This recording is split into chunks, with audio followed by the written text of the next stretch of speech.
ప్రతిరోజు భోజనాన్ని ఎన్నిసార్లు స్వీకరించాలి? భోజనం చేసే విషయంలో ఎటువంటి నియమాలు వర్తిస్తాయి? శాస్త్రంలో చెప్పిన మాట ఏంటంటే, మనమందరం కూడా అన్నగత ప్రాణులం. అన్నమే మనకి అమృతం. ఈ అన్నము అమృతంగా చెప్పినప్పుడు అది ఎక్కువైతే విషంగా మారుతుంది. అన్నమే అమృతం, అన్నమే విషం అని శాస్త్రంలో చెప్పారు.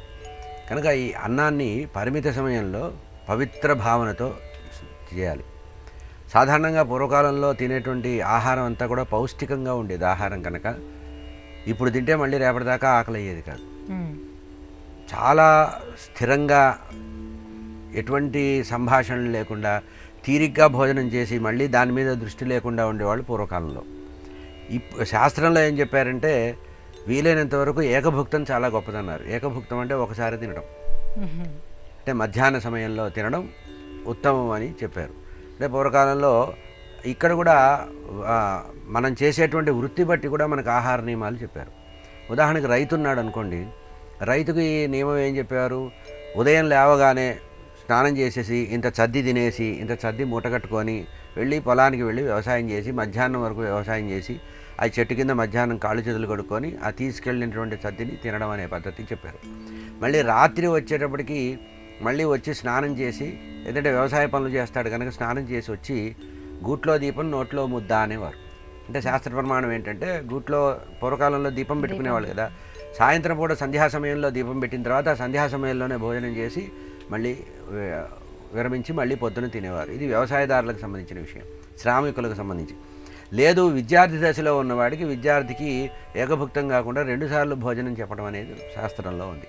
అంటే బ్రహ్మచర్యాశ్రమంలో ఉన్న, అంటే శాస్త్ర ప్రకారంగా చెప్పాలంటే, అంటే వేదకాలం నుంచి సనాతనంగా వస్తున్న సంప్రదాయం ప్రకారం ఏంటంటే, గృహస్థ అయిన వాడు ఏకభుక్తం చేయాలి, సన్యాసి ఏకభుక్తం చేయాలి, వానప్రస్థుడు ఏకభుక్తం చేయాలి.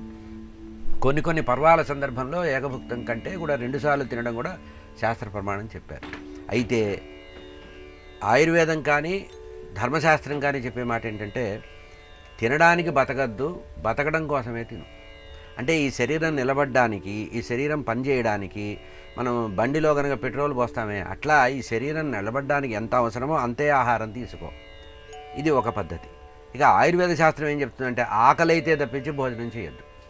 రోజు ఉదయం 7 గంటలకు బ్రేక్ఫాస్ట్ చేయాలి, మధ్యాహ్నం 1 గంటలకు భోజనం చేయాలి, 7 గంటలకు డిన్నర్ చేయాలి. ఇది ఇప్పుడు వాతావరణం. కానీ ఆయుర్వేదం ఏం చెప్తుందంటే, ఆకలి అయితే తప్పించి భోజనం చేయవద్దు. అంటే శరీరంలో ఒక్కోసారి మందంగా ఉంటుంది డైజెషన్, అంటే మన అరుగుదల శక్తి అనేది కొంచెం ఇది పడుతుంది, మందగిస్తూ ఉంటుంది. ఉదాహరణకి చలికాలం ఉందనుకోండి, మన పేగు మందగిస్తుంది, అంటే జీర్ణశక్తి తక్కువ ఉంటుంది. కారణం ఏంటంటే, ఈ శరీరంలో ఉష్ణం తక్కువ ఉంటుంది, వేడి తక్కువ ఉంటుంది. అందుకని మన వాళ్ళు ఏం చేశారు, కార్తీక మాసంలో నక్త భోజనం చేయమన్నారు. అంటే ఉదయం అంతా కూడా నువ్వు పనులు చేస్తూ సాయంత్రం కూడా నక్షత్ర దర్శనం చేసి భోజనం చేయమన్నారు. ఇక మిగతా సమయాల్లో ఉదయం భోజనం చేసి మళ్ళీ వదిలిపెట్టు అన్నారు. కనుక వారు చేసేటువంటి వృత్తి, వారి వయసు, వారి అనుష్ఠానం, వారి సదాచారం బట్టి ఒక్కొక్కరికి ఒక్కొక్కరు నియమం చెప్పారు. ఇక సన్యాసులకు మాత్రం సర్వకాల సర్వావస్థల్లో ఏకభుక్తమే చెప్పారు. ఇది భోజనానికి సంబంధించిన విషయం. ఈ భోజనం చేసేటప్పుడు ఉండేటువంటి నియమాలు ఏంటంటే, మితాహారం తిను, హితాహారం తిను. అంటే తిన్నది క్వాలిటీగా తిను, క్వాంటిటీ తగ్గించు. అంటే మితంగా తిను, హితంగా తిను. ఆ తిన్న వస్తువుని గౌరవించి తిను. అందుకనే అన్నాన్ని నిందించకూడదు అంటారు. మన వాళ్ళు కొంతమంది ఏం చేస్తారు, అన్నాన్ని కూర్చోగానే ఎచ్చి బాగాలేదు, అది బాగాలేదు, ఇది బాగాలేదు అంటే తిరస్కార భావంతో భోజనం చేయకూడదు. ఎందుకంటే అన్నం పరబ్రహ్మ స్వరూపం కనుక, పరబ్రహ్మ అంటే లోపల ఉండే జఠరాగ్నిలో ఉండేటువంటి అగ్నిదేవుడు తృప్తిపడడానికి భోజనం చేయాలన్నారు. అంతేకాకుండా ప్రతివారిలో కూడా హృదయంలో పరమాత్మ ఉంటాట. హృదయసే ప్రతివారి హృదయంలో అంగుష్ట మాత్రం బొటనవేలు ప్రమాణంలో హృదయంలో పరమాత్మ ఉంటాట. కనుక మనం ఆహారం తీసుకోవడం కూడా అదే కారణం, వారికి తృప్తిపరచడానికి కూడా. అందుకనే శాస్త్రంలో ఇంకో మాట ఏం చెప్పారు, విపరీతంగా ఉపవాసాలు కూడా చేయొద్దన్నారు. విపరీతంగా ఉపవాసం చేస్తే జీవుడు క్షోభిస్తాట. కనుక తినే పదార్థం పరిమితంగా తినాలి. మన వయసు బట్టి, మన ఆచారం బట్టి, మనకుండే మనం శారీరకంగా ఎంత శ్రమ చేస్తే దానికి తగినంతగా తినాలి. అంటే ఆకలి కాకుండా తినకూడదు అనేటువంటి నియమం కూడా చెప్పారు. ఇంకొక విషయం ఏంటంటే, మౌనేన భుంక్త్వా, మౌనంగా తినమన్నారు. అన్నం తినేటప్పుడు ఎటువంటి పరిస్థితుల్లో ఇతర విషయాలు, అంటే టీవీ చూస్తూ అన్నం తింటామో, సీరియల్ చూస్తూ అన్నం తింటామో, ఇటువంటివి చేయకుండా పరిమితమైన ప్రదేశంలో కూర్చొని, తూర్పు ముఖంగా కూర్చొని మౌనంగా తినాలి అన్నారు. మౌనంగా తినడం వల్ల ఉపయోగం ఏంటంటే మన తిన్నది వంట పడుతుంది, అనుభవానికి వస్తుంది. అంటే జీవుడు తృప్తి పడేది ఎప్పుడంటే అనుభవం వస్తే కానీ తృప్తి పడ్డం.